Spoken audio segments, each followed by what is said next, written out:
Welcome again to another session of Real Estate 101. Now, in today's topic, we're going to talk about 6 steps to closing real estate deals over the phone. Before we get started in this video, make sure you like, comment, subscribe, hit that follow button, guys, because I've got more content and more videos that's going to help you in your real estate journey. Let's get started. All right, when we think about virtual closings, a lot of times you're thinking, I'm buying or contracting a deal that's in a different market, different city, or different state. We actually close deals over the phone with people that are in our same city as well. So you can virtual close in your same city that you operate, or you can do that over the phone in different markets as well. It's still over the phone. The key for this and why this is so important is speed, guys. Time is everything in this business. It's a competitive market. There's a lot of people getting into this business, becoming wholesalers and real estate investors. So there's a lot of homeowners that are getting a lot of calls every single day. And guys, time kills great deals. So if you know that you have a good deal in your hand, it's only a matter of time before another investor comes in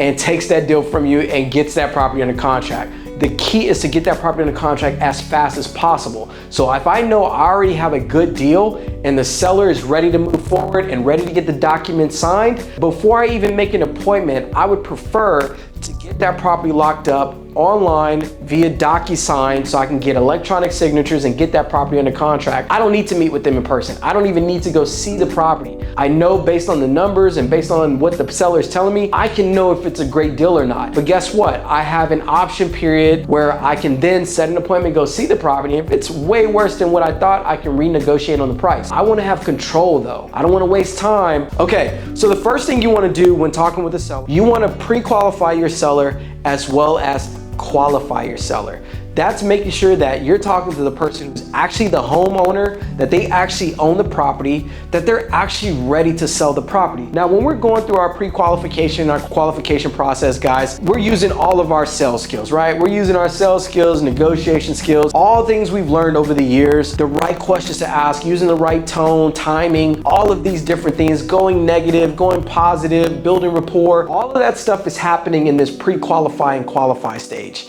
We're just trying to focus on 4 major things, right? One, we want to make sure we understand their motivation. Why are they selling? I tell people all the time, be the doctor, be the lawyer. Now, doctors and lawyers are some of the most educated people out here, right? But especially with the doctors, right? They go to school for 10, 15 plus years to specialize or be a surgeon. But when you go to that doctor, you set an appointment, you have an ache, you have a pain. When you go to the doctor, he's not gonna just start telling you about all the things he can do. No, when you go to that doctor's office, that doctor's gonna ask you, hey, how are you doing today? So tell me, what's been going on, right? How long have you been dealing with that? What's the issue? The doctor is just asking a bunch of questions so they can gather as much data and information. Why? Because he's the expert, so he can diagnose your problem, and then with all of this expertise and all the education he has, he can figure out the best solution for your specific problem. And that's how I want you guys to think about sales. A lot of times we're trying to tell sellers all the great things that we've done, all of our accomplishments. They don't care about that. What's most important to sellers is them, their problem. That's the only thing that matters to them. And so you've got to go and you've got to talk to sellers and truly get to know them and understand their problem. Because when you understand their problem, now you can be the problem solver. Because guess what, guys? The more problems you solve, the more money you make. Always keep that in mind. We're problem solvers first. So that's everything that's going in this pre-qualification and qualification process. Now, once we get through that, we're gonna run comps on the property. We're gonna be looking at similar properties, similar square footage, plus or minus 500 square feet. We're gonna be looking at similar age built, plus or minus 5 to 10 years, similar lot size, plus or minus 10, 15%, similar build qualities. Is it a 1-story, 2-story? So we're looking for properties that fit similar comparables. That's a similar product. So we wanna make sure we're comparing apples to apples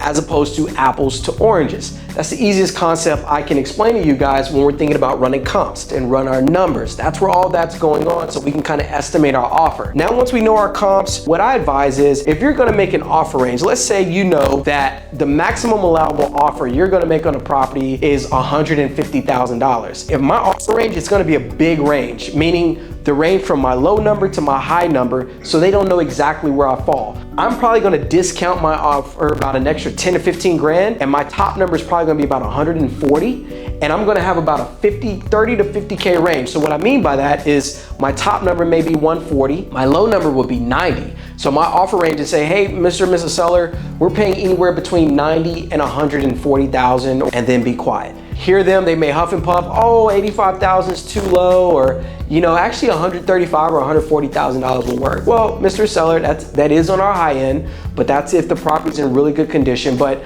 I just want to make sure, if this is an offer range that works for you, do you think you'd be ready to move forward and be able to make a decision if we can agree on price today? Okay? But if we got the price from the seller and they said, hey, I'm looking to get around $120,000 for the property.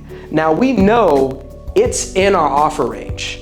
It's a good deal, right? We already know that price in that offer range, that's a hot lead, right? We know it's a good lead. Now, even though we know it's in our offer range, we don't automatically agree to that price. Why? Because it's all about negotiating the deal. Now, if they say 120, then you can get into it. Oh, it's a little bit on the high side, but one of my favorite questions that I like to ask sellers is, based on everything that I've explained before, we're buying this property as is, we're gonna pay for realtor commissions, we're gonna be covering your closing costs, you won't have to make any repairs, and best of all, you don't even have to clean the property, and we'll be able to close on your timeline. If we can do all of that for you, what is the lowest number that you would feel comfortable with in order for us to be able to work together and move forward together? And you'd be surprised, they might go from 120 and they say, well, probably my lowest is gonna be 110. Well, guess what? You just dropped that price an extra $10,000 by asking that question. Just asking a question that took 10, 20 seconds, put an extra $10,000 into your pockets, guys. So never just get excited, never get happy ears as they call it, whenever you hear a price that's in your offer range. Always have the habit of always negotiating and always trying to still get the property as low as you can so that it can protect you on the back end, just in case anything goes wrong. If the seller agrees, that's what I mean by number 4, still negotiate the lowest price. Then you know that they're in front of a computer, they have access to email, they can get email for DocuSign. If they don't have access to a computer, we're not going that far into the conversation. I know they're in an offer range. What I'm gonna do is I'm gonna set an appointment as soon as possible. Hey, if we can agree to the price, would you be willing to move forward today if we can agree to that price? Are you ready to move forward today? If they say yes, I am on the road, I'm going to that property, I'm getting that property under contract. Usually what we do is, if we can agree on price and terms, I can actually send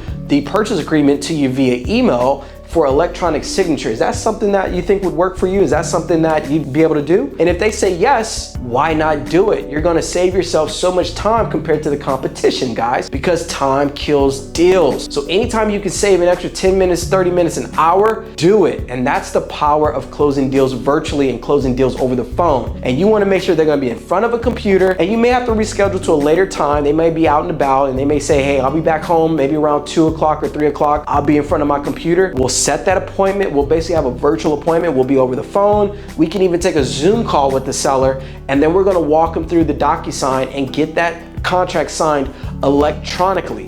And then we can reschedule later to the following week when the seller actually be available. And the thing about real estate is, control is more important than ownership whenever you're on the investor side, right? You don't need to own it yet. You haven't bought the property yet, but you want to have control. I have an actual valid contract and no one else can come in between me. And that's what you guys want, and beat out the competition. So hopefully that was helpful for you guys. So let me go through this really quick. The 6-step phone closing, AKA virtual closing. So again, you're gonna first with pre-qualify, qualifying your seller, making sure you run your comps, knowing your numbers, your maximum allowable offer. That's what's gonna help you create your offer range. If they're ready to go, move forward, and they can be in front of a computer, you can agree to the terms. Hey, Mr. and Mrs. Seller, if I can be at this price, always use if statements, maybe statements. It's unpredictable, it's not certain. But other than that, you really just need your first steps 1 through 5 so you can close your deal virtually over the phone so that you can be the first one to the deal, getting these properties under contract. I hope that this was very helpful for you guys. 6 steps to closing real estate deals over the phone, closing deals virtually, guys. This is how we do it. It works. You can close deals virtually in your market, or you can close deals virtually in other markets, guys. It all works, but the number one thing is the speed to close the deal. That's why it's so important. So guys, if you find this video helpful, make sure you share this with all of your friends, your family members, even people you may hate that you think this video will be helpful for, guys. It is the only thing that I ask of you guys. I have spent over 6 figures in real estate education and masterminds, guys, and I'm here to share all of that wealth with you guys. for little to nothing, absolutely nothing. All I'm asking for is to hit that follow button, hit that subscribe, share this video to as many people you know so we can get this algorithm up, guys, so we can continue to share value and gems with the world, because it's not fun unless we all get some, guys. So make sure you like, comment, subscribe. I'll see you guys on the next video. Peace.